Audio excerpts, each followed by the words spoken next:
There's an interesting statistic that came out of the research in this report, Adrian. It talks about the effectiveness of the agglomeration principle between cities that have become too large versus sort of intermediary-sized cities.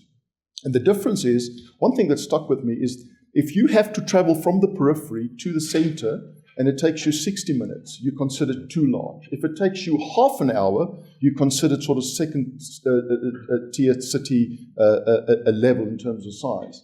The difference in terms of the agglomeration principle is 4 times. Yeah. It's 4 times. Yeah.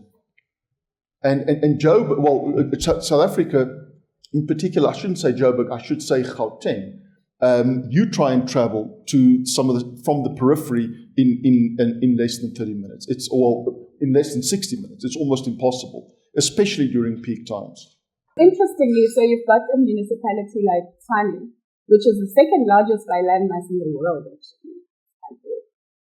It's huge.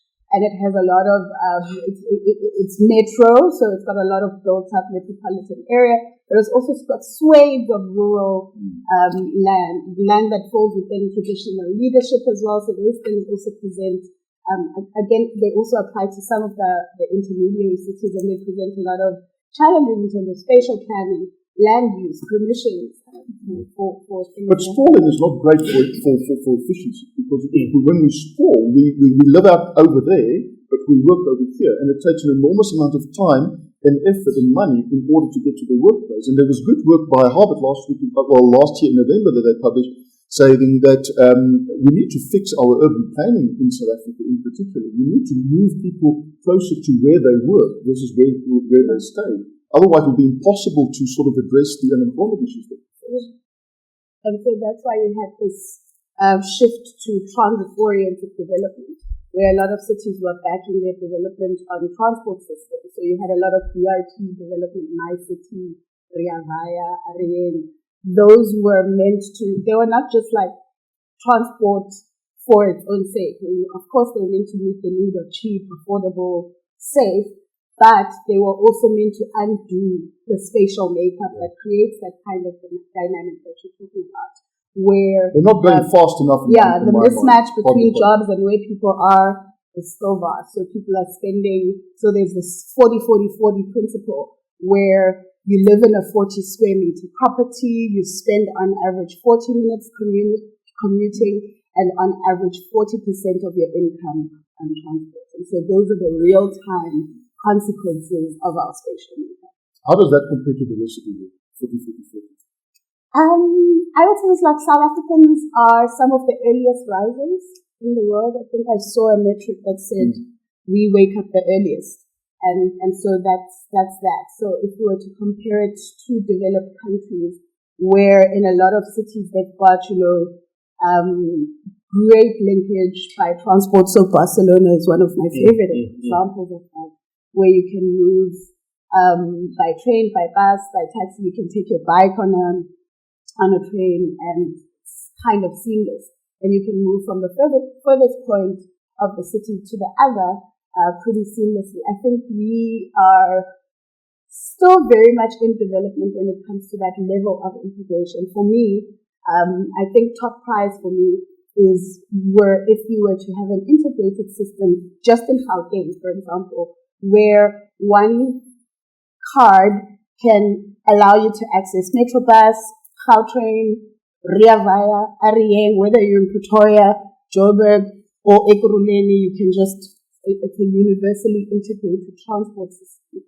And those are things that would need to be enabled at a political level, also at just like the political will pushing for that kind of integration. And I think we're still not there, even at the institutional level, that the institutional enablers that would allow that to happen. And especially now that our political situation is kind of diversified a little bit more, so we have what we call coalition governments, and so those institutional arrangements become, theoretically more difficult in a political environment where all involved in government are kind of pulling in the same policy direction, and they have the same understanding and the same,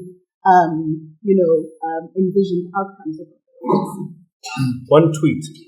In studies on human happiness, the greatest contributor to unhappiness is commute time. Think of apartheid architecture.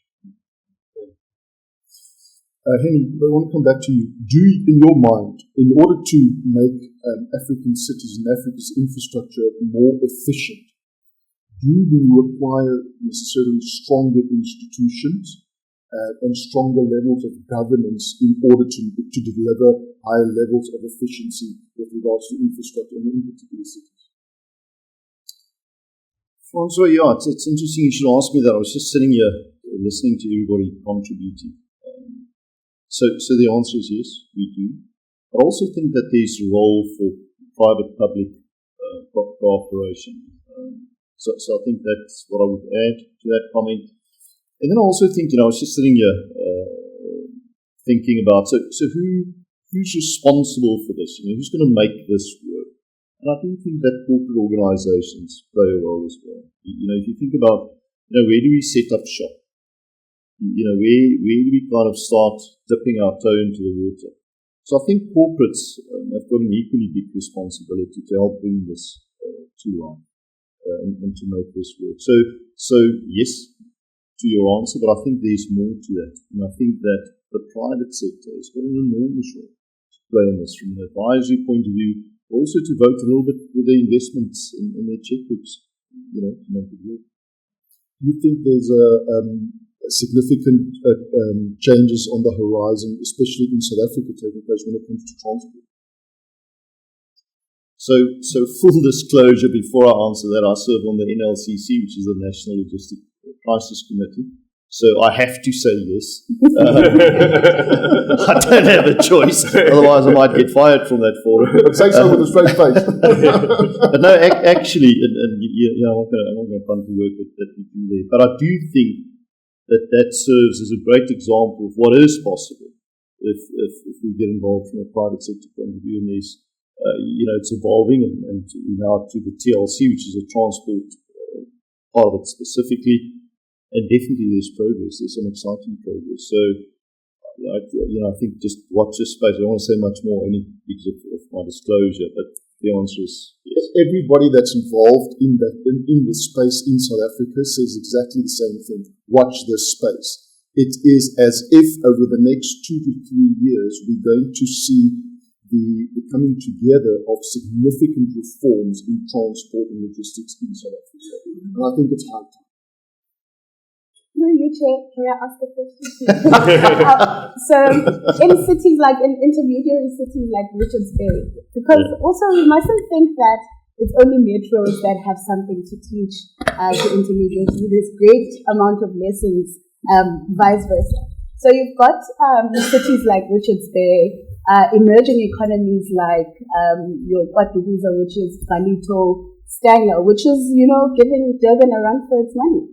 And is developing, also kind of competing with Cape Town as big destination for moneyed retirees, right? But in a city like the Richards Bay, the coal terminal, as a person in the logistics sector, and you kind of have put yourself up there. Why do I sense you're going to make me regret that kind of disclosure? I want to know what kind of innovations, and there's a great role for the private sector to play and to influence. What kind of innovation would you be advancing in spaces like that? So you've got a big coal terminal. There's also, of course, the environmental considerations around that. This tension or debate between are you using rail or using trucks, and the impact on the infrastructure. What are your thoughts on? Yeah, so again, I can spend hours on it. I think just the context. If you look at the Richards Bay port, you've got to go and look at what it was designed for initially, and what it's being used for today. And there's a pretty big disconnect in terms of that.